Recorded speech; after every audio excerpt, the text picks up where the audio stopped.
Alors, après le très mauvais Jurassic Park 3, Universal planche quand même sur un Jurassic Park 4 qui, Dieu merci, n'a jamais vu le jour. Nous étions censés y voir des hybrides, humains, dinosaures, et aussi un commando de raptors qui saute en parachute depuis un avion aux côtés d'un Marines. Ce script fut abandonné à la fin des années 2000 et repris quelques années plus tard, ce qui nous a donné le film dont nous allons parler aujourd'hui. Produit par Steven Spielberg et réalisé par Colin Trevorrow, je dois vous dire qu'à la sortie de ce nouvel opus, j'étais assez frileux et suis allé le voir un peu à reculons vu tous les avis négatifs qu'il générait. Ce film est globalement qualifié de suite opportuniste qui n'a pas du tout compris les messages de la saga. Comme si Le Monde Perdu et Jurassic Park 3 les avaient compris, eux. Sorti en 2015, soit l'année où Doc et Marty ont débarqué à Hill Valley en DeLorean volante, je vous propose que nous replongions aujourd'hui dans la suite, le soft reboot, le legacy sequel de Jurassic Park, Jurassic World. Ce film nous raconte l'histoire d'Owen Grady qui travaille dans le nouveau parc créé sur Isla Nublar, l'île où se déroulaient les événements du premier film.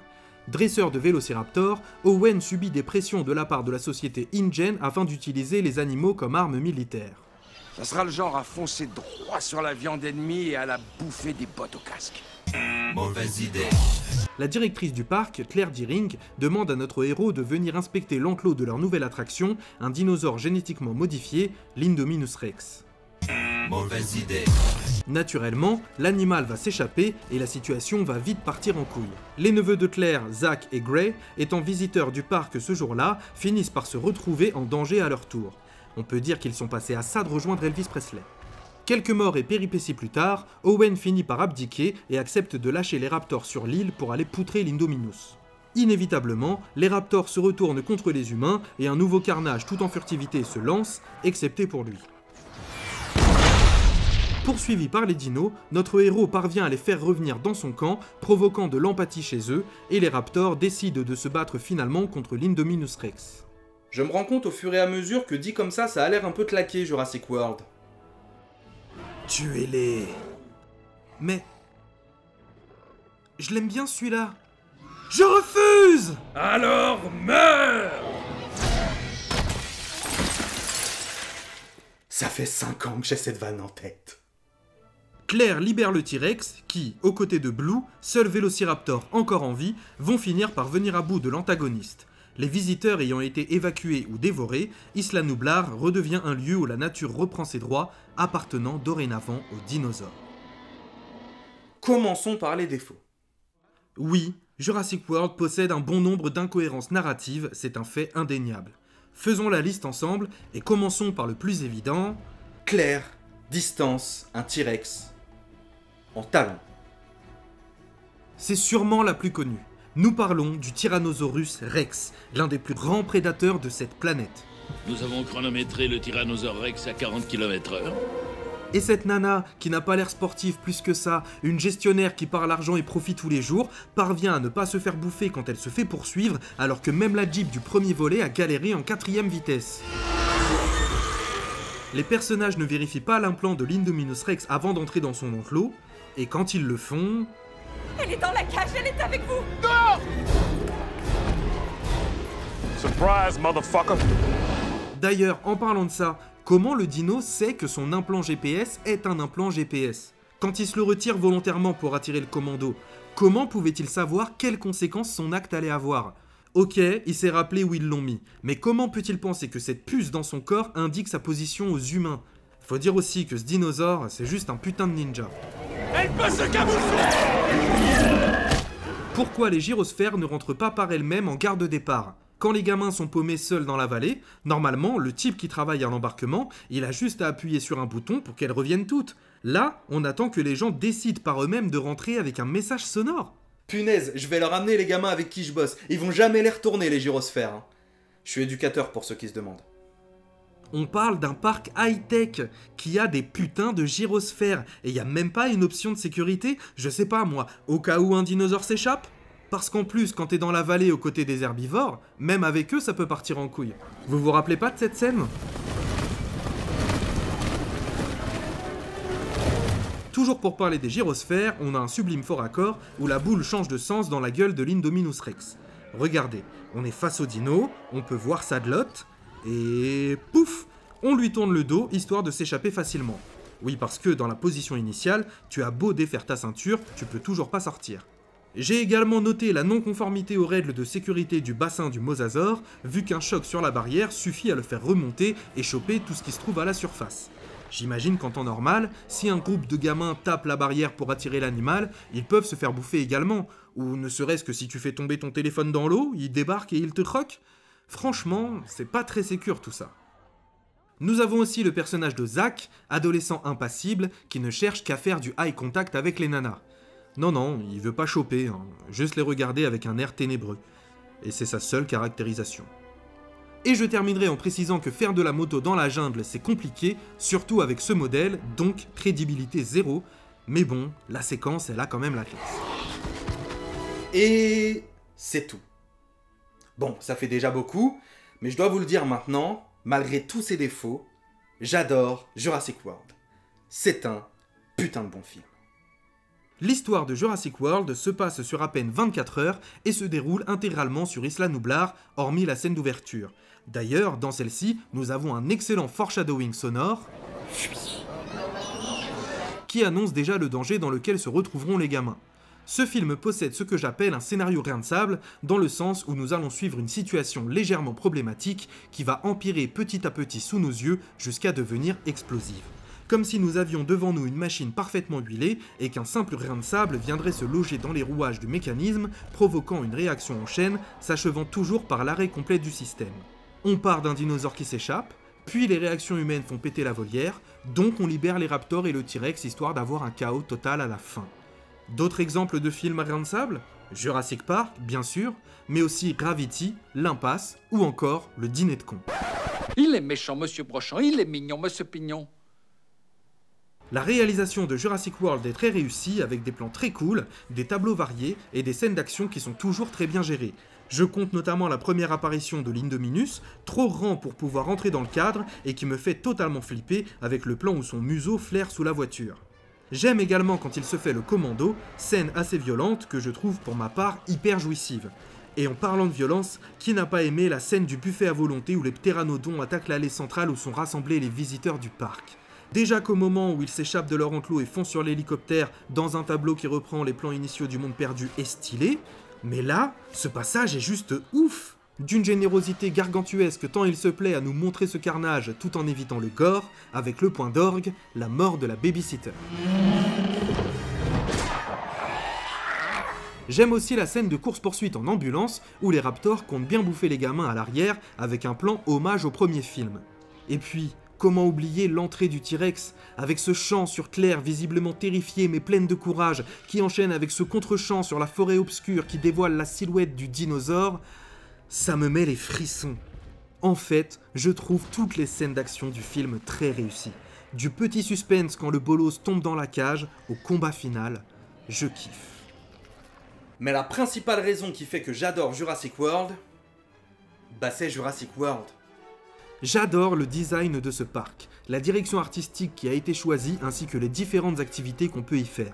Le train avec les portes qui s'ouvrent, bonne idée. Les petits géants, activités pour les enfants, bonne idée. Ou encore, l'un des meilleurs moments de fanservice de ma vie, au-dessus de Garfield et Maguire dans la cuisine, la découverte du parc via un travelling long bercé par la musique de John Williams. Le fantasme que j'avais étant gamin est aujourd'hui réalité, sans que le film en fasse trop et passe à côté de l'histoire qu'il raconte et des personnages qu'il présente. Alors ok, on est devant des archétypes ultra caricaturaux, mais ça fonctionne. Le garde-chasse badass et taciturne aux côtés de la businesswoman qui va se découvrir un cœur sont des clichés qu'on a déjà vus et qu'on n'a pas fini de voir. Mais cela ne me dérange pas. Owen n'évolue pas beaucoup, voire pas du tout.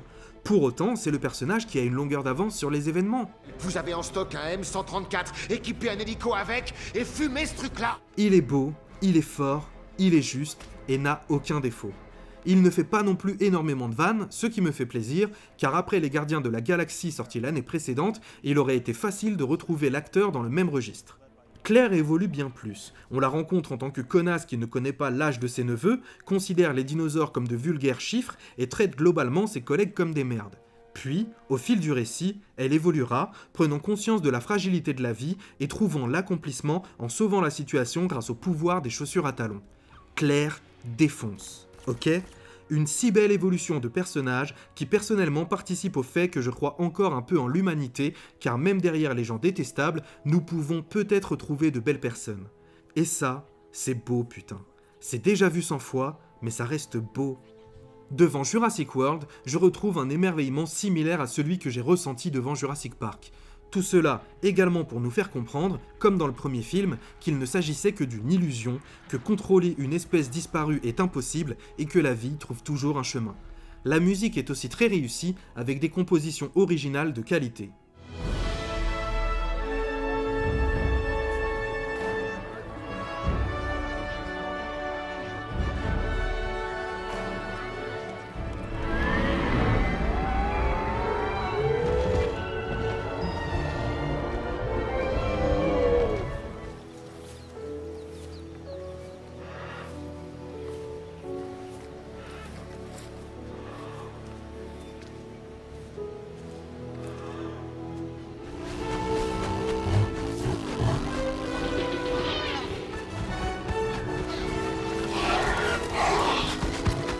Ils sont où les gens qui disent que Jurassic World ne fait que reprendre les compositions musicales du film original?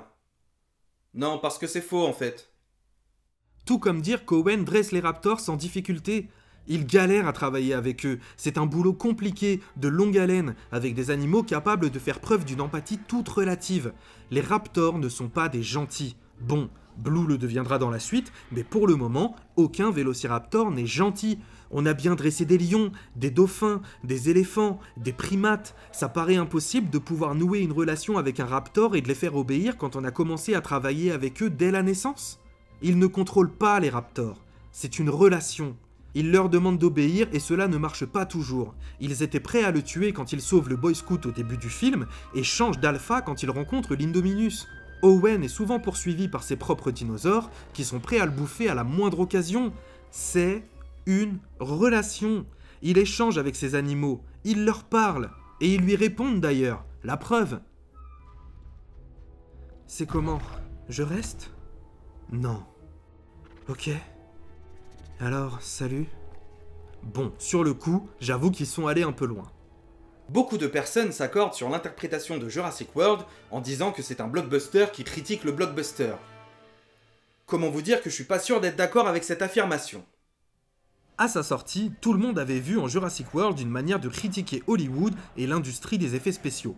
L'Indominus, avec tout son mélange génétique, représenterait les CGI, une manière d'impressionner le public, mais dont on peut facilement perdre le contrôle.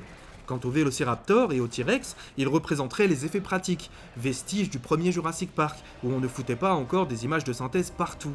En cela, Jurassic World nous dirait qu'il n'est pas meilleur que le film original. Sauf que cette interprétation me pose un problème, parce que si c'était les CGI contre les effets pratiques, pourquoi le Vélociraptor et le T-Rex n'ont pas été faits en animatronique?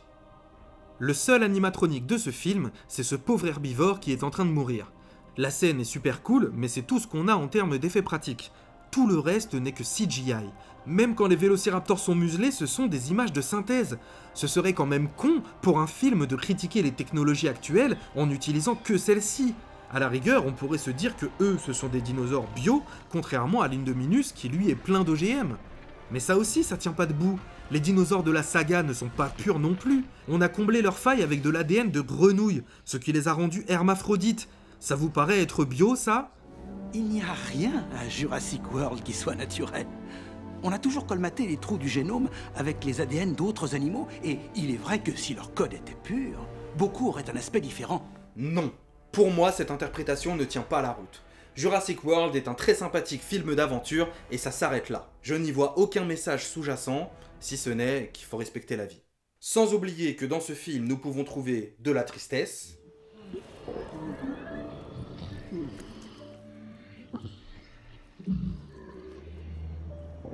de l'humour, Donnez-vous la main.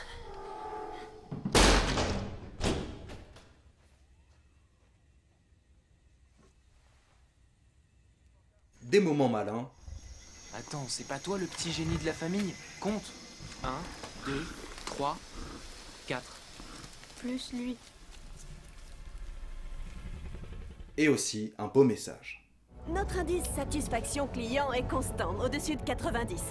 Nous n'avons pas le moyen de mesurer l'indice émotionnel chez l'animal. Mais si, on le voit dans leurs yeux, n'est-ce pas? Tout à fait. Conclusion.